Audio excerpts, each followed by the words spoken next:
Musk Malan షర్బత్ ఎండలు ఎక్కువగా ఉన్నాయి కదండీ! బయటికెళ్ళి వచ్చే వాళ్ళకి కూల్‌గా రెడీ చేసేద్దాం పదండి.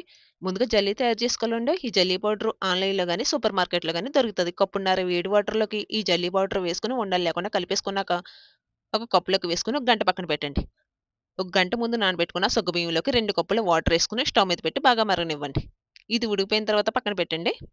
అదే స్టవ్ మీద ఒక గిన్నెలోకి ఒక లీటర్ పాలు వేసుకొని, పాలు మరుగుతున్నప్పుడు వాటర్‌తో సుద్దా ఈ సగ్గుబియ్యాన్నేసేసుకొని, ఒక కప్పు పంచదార కూడా వేసుకొని, ఒకసారి కలిపేసుకున్నాక పక్కన పెట్టేసుకోండి. ఇప్పుడు కర్బూజాని తీసుకొని, కొంత జ్యూస్ కింద కొన్ని చిన్న పీసులుగా కట్ చేసుకొని పక్కన పెట్టండి. జల్లీని తీసుకొని చిన్న చిన్న పీసుల్లా కట్ చేసుకొని, ముందుగా పాల్లోకి మిక్సీ పట్టుకున్న కర్బూజా జ్యూసు, జల్లీ పీసులు, నానబెట్టుకున్న సబ్జా గింజలు, చిన్న ముక్కలుగా కట్ చేసుకున్న కర్బూజాను కూడా వేసుకొని, మొత్తం అంతా ఒకసారి కలిపేసుకున్నాక, ఫ్రిడ్జ్‌లో 2, 3 గంటలు పెట్టుకొని తీసుకుంటమే. అంతే ఎంతో టేస్టీగా కూల్‌గా ఉండే మస్క్ మలాజ్ షర్బత్ రెడీ. ఈ వీడియో నచ్చితే గనుక లైక్ కొట్టండి. ఛానెల్‌ని సబ్స్క్రైబ్ చేసుకోండి. ఉంటానే.